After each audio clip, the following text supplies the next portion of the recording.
Well, the supply chain issues continue around the world, impacting technology rollouts and purchases.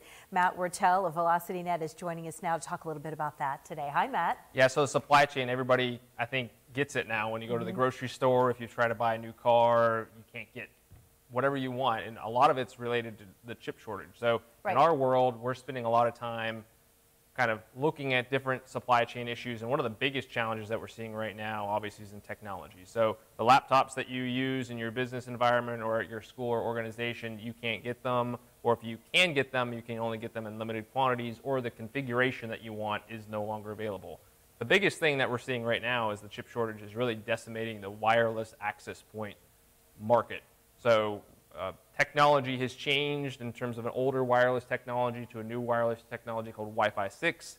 So all these suppliers were changing to the new chips, and then the global pandemic hit, so there's no chips. So if you're a business or an organization saying, hey, I'm going to build a new building, I'm going to expand, and everybody needs ubiquitous wireless now, you can't get access points, and a lot of the lead times on those are 26 weeks or 52 weeks. So you think that 1 year from now is when you can get an access point. So there's, if you've seen it in the news, Intel has announced a huge facility outside of Columbus that's going to add to the chip production, but that's not going to be online until 2025. Wow. So there's no quick fix to There's this. no quick fix. So we're advising all of our clients and everybody that we talk to, try to project out as far as you can in terms of your planning.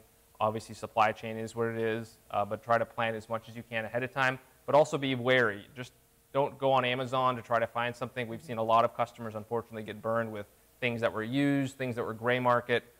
So definitely contact your IT provider or people that you trust to figure out what we can do to help you kind of weather the storm, because we're all dealing with it in different ways. How long do you think this trickle-down effect will continue? Yeah, so most industry experts are saying till the end of the year, if not until next year. So it depends on certain products. So sometimes we'll see, hey, there's nothing available, and then 100 of them will show up at a warehouse. So it's really, you know, if you've gotten a quote, if you can commit to something, commit to it early, and then continue to monitor it. And we know that because of the shipping container shortages and everything, the logistics globally, it's not like it was before, where if you needed a laptop or if you needed a switch or a computer, you could just get it the next day. It's now weeks and months sometimes for some of these materials. Right, yeah, and this is coming as no surprise to us. We've been dealing with this for quite some time now, so it's not a big shocker. First it was toilet paper, now it's Wi-Fi access points. Started with toilet paper with the very basic essentials, right? Yeah.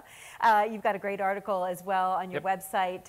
They could check that out at our website, which is vnet.us. Perfect. Matt Wertel, VelocityNet, thanks so much for stopping in.